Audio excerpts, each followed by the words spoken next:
Welcome to my channel, Historical Images, where I share rare and historic photos that changed the world. Here you will find incredible images that capture important moments in history, from major world events to intimate and personal moments. In the 1920s, a Coca-Cola bottler declared, "Coca-Cola was as instrumental in building up the soft drink industry as Henry Ford was in building up the automotive industry." In this collection, you can travel in time and go through vintage photos of Coca-Cola delivery trucks and advertisements. Originally marketed as a temperance drink and intended as a patent medicine, it was invented in the late 19th century by John Stith Pemberton in Atlanta, Georgia. In 1888, Pemberton sold Coca-Cola's ownership rights to Asa Griggs Candler, a businessman whose marketing tactics led Coca-Cola to its dominance of the global soft drink market throughout the 20th and 21st century. The drink's name refers to two of its original ingredients, coca leaves and cola nuts, a source of caffeine. The current formula of Coca-Cola remains a closely guarded trade secret. However, a variety of reported recipes and experimental recreations have been published. Coca-Cola's advertising has significantly affected American culture, and it is frequently credited with inventing the modern image of Santa Claus as an old man in a red and white suit. Although the company did start using the red and white Santa image in the 1930s, with its winter advertising campaigns illustrated by Hanan Sundblom, the motif was already common. Coca-Cola was not even the first soft drink company to use the modern image of Santa Claus in its advertising. White Rock Beverages used Santa in advertisements for its ginger ale in 1923, after first using him to sell mineral water in 1915. Before Santa Claus, Coca-Cola relied on images of smartly dressed young women to sell its beverages. Coca-Cola's first such advertisement appeared in 1895, featuring the young Bostonian actress Hilda Clark as its spokeswoman. The year 1941 saw the first use of the nickname Coke as an official trademark for the product, with a series of advertisements informing consumers that Coke means Coca-Cola. In 1971, a song from a Coca-Cola commercial called "I'd Like to Teach the World to Sing," produced by Billy Davis, became a hit single. During the 1950s, the term Cola Wars emerged, describing the ongoing battle between Coca-Cola and Pepsi for supremacy in the soft drink industry. Coca-Cola and Pepsi were competing with new products, global expansion, U.S. marketing initiatives, and sports sponsorships. Coke's advertising is pervasive, as one of Woodruff's stated goals was to ensure that everyone on Earth drank Coca-Cola as their preferred beverage. This is especially true in southern areas of the United States, such as Atlanta, where Coke was born. Some Coca-Cola television commercials between 1960 through 1986 were written and produced by former Atlanta radio veteran Don Naylor during his career as a producer for the McCann Erickson advertising agency. Many of these early television commercials for Coca-Cola featured movie stars, sports heroes, and popular singers.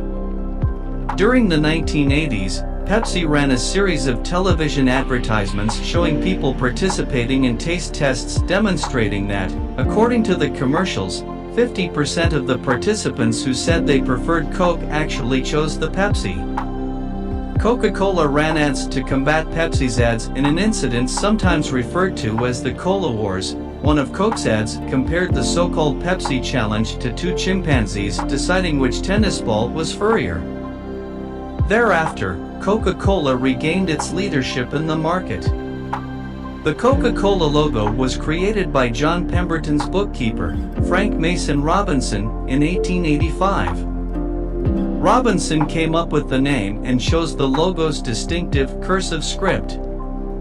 The writing style used, known as Spencerian script, was developed in the mid-19th century and was the dominant form of formal handwriting in the United States during that period. Robinson also played a significant role in early Coca-Cola advertising. His promotional suggestions to Pemberton included giving away thousands of free drink coupons and plastering the city of Atlanta with publicity banners and streetcar signs. The Coca-Cola bottle, called the Contour bottle within the company, was created by bottle designer Earl Art Dean and Coca-Cola's general counsel, Harold Hirsch.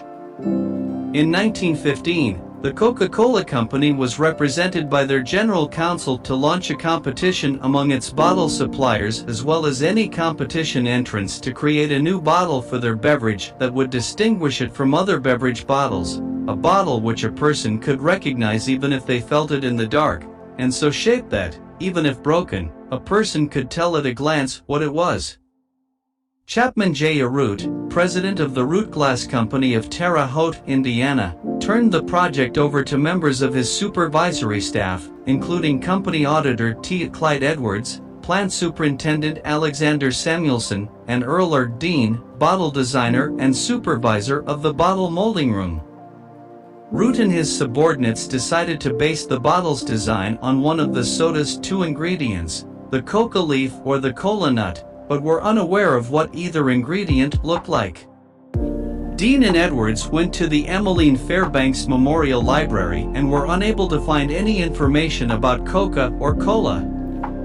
Instead, Dean was inspired by a picture of the gourd-shaped cocoa pod in the Encyclopedia Britannica. Dean made a rough sketch of the pod and returned to the plant to show Root. He explained to Root how he could transform the shape of the pod into a bottle. Root gave Dean his approval.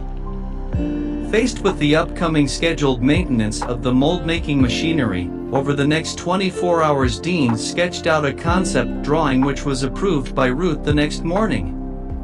Chapman Root approved the prototype bottle and a design patent was issued on the bottle in November 1915. The prototype never made it to production since its middle diameter was larger than its base, making it unstable on conveyor belts. Dean resolved this issue by decreasing the bottle's middle diameter. During the 1916 Bottlers' Convention, Dean's Contour bottle was chosen over other entries and was on the market the same year. By 1920, the Contour bottle became the standard for the Coca-Cola Company. A revised version was also patented in 1923. Because the Patent Office releases the Patent Gazette on Tuesday, the bottle was patented on December 25, 1923, and was nicknamed the Christmas bottle. Today, the Contour Coca-Cola bottle is one of the most recognized packages on the planet. In the 1920s, a Coca-Cola bottler declared, "Coca-Cola was as instrumental in building up the soft drink industry as Henry Ford was in building up the automotive industry." In this collection, you can travel in time and go through vintage photos of Coca-Cola delivery trucks and advertisements. Originally marketed as a temperance drink and intended as a patent medicine, it was invented in the late 19th century by John Stith Pemberton in Atlanta, Georgia. In 1888, Pemberton sold Coca-Cola's ownership rights to Asa Griggs Candler, a businessman whose marketing tactics led Coca-Cola to its dominance of the global soft drink market throughout the 20th and 21st century. The drink's name refers to two of its original ingredients, coca leaves and cola nuts, a source of caffeine. The current formula of Coca-Cola remains a closely guarded Patent Office releases the Patent Gazette on Tuesday. The bottle was patented on December 25, 1923, and was nicknamed the Christmas bottle. Today, the Contour Coca-Cola bottle is one of the most recognized packages on the planet.